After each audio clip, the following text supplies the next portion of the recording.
एक बार राजा कृष्णदेव राय अपने दरबारियों के साथ चर्चा कर रहे थे। चर्चा करते करते अचानक बात चतुराई पर होने लगी। महाराज कृष्णदेव राय के दरबार में राजगुरु से लेकर कई अन्य दरबारी तेनालीराम से जलते थे।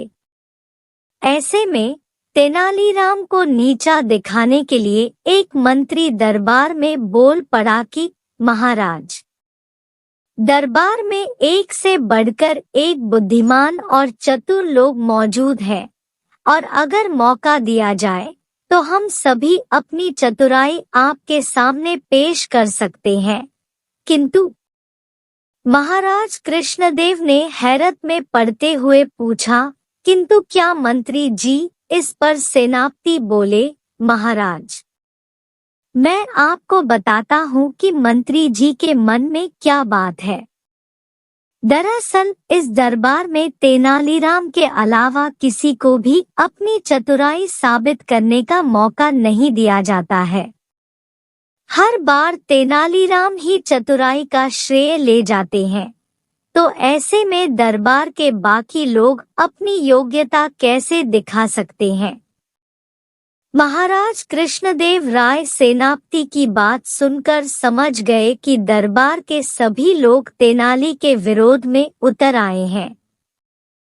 इसके बाद महाराज कुछ देर शांत रहे और मन ही मन विचार करने लगे। तभी महाराज की नजर भगवान की मूर्ति के सामने जल रही धूप बत्ती पर गई। धूप बत्ती को देखकर महाराज के मन में सभी दरबारियों की परीक्षा लेने का विचार आया। उन्होंने तुरंत कहा, आप सभी दरबारियों को अपनी चतुराई साबित करने का एक मौका जरूर दिया जाएगा। जब तक सभी दरबारी अपनी चतुराई साबित नहीं कर देते, तेनाली बीच में नहीं आएगा। यह सुनकर दरबार में मौजूद लोग खुश हो गए। उन्होंने कहा, ठीक है महाराज, आप बताएं कि हमें क्या करना होगा। राजा कृष्णदेव राय ने धूपबत्ती की तरफ उंगली करते हुए कहा कि मेरे लिए 2 हाथ धुआं लेकर आओ। जो भी यह काम कर पाएगा उसे तेनालीराम से अधिक बुद्धिमान समझा जाएगा। महाराज की बात सुनकर सभी दरबारी सोच में पड़ गए और आपस में चर्चा करने लगे कि यह कैसे संभव है, भला धुएं को नापा जा सकता है क्या? इसके बाद अपनी चतुराई साबित करने के लिए सभी दरबारियों ने अपना हाथ आजमाया, लेकिन कोई भी धुआं नाप नहीं पाया। जैसे ही कोई धुएं को नापने की कोशिश करता, धुआं उनके हाथों से निकलकर उड़ जाता। जब सभी दरबारियों ने हार मान ली, तब उनमें से एक दरबारी बोला कि महाराज, हमारे हिसाब से धुएं को नापा नहीं जा सकता है। हाँ, अगर तेनाली ऐसा कर पाए तो हम उसे अपने से भी अधिक बुद्धिमान मान लेंगे, लेकिन अगर वह ऐसा नहीं कर पाए तो आपको उन्हें हमारे जैसा ही समझना होगा।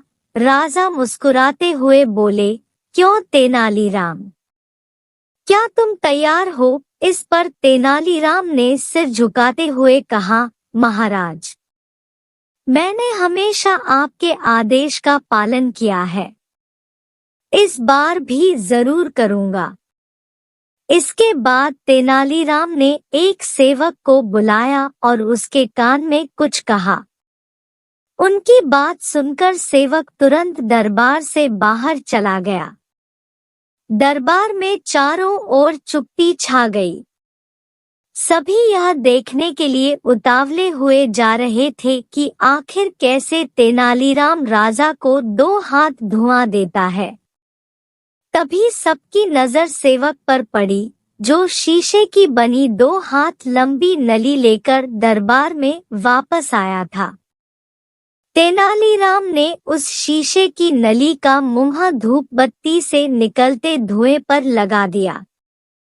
थोड़ी ही देर में शीशे की पूरी नली धुएं से भर गई और तेनाली ने जल्दी से नली के मुंह पर कपड़ा लगाकर उसे बंद कर दिया और उसे महाराज की तरफ करते हुए कहा, महाराज, यह लीजिए 2 हाथ धुआं। यह देख महाराज के चेहरे पर मुस्कान आ गई और उन्होंने तेनाली से नली लेकर दरबारियों की ओर देखा। सभी के सिर तेनालीराम की चतुराई देखकर शर्म से नीचे झुके हुए थे। वहां कुछ दरबारी तेनालीराम के पक्ष में भी थे। उन सब की आंखों में तेनालीराम के लिए सम्मान था। तेनालीराम की बुद्धिमानी और चतुराई देखकर राजा बोले, अब तो आप लोग यह समझ गए होंगे कि तेनालीराम की बराबरी करना संभव नहीं है। इसके जवाब में दरबारी कुछ भी बोल न सके और उन लोगों ने चुपचाप सिर झुका लिया। कहानी से सीख। हमें दूसरों की बुद्धिमत्ता का सम्मान करना चाहिए और किसी की चतुराई से जलन नहीं करनी चाहिए।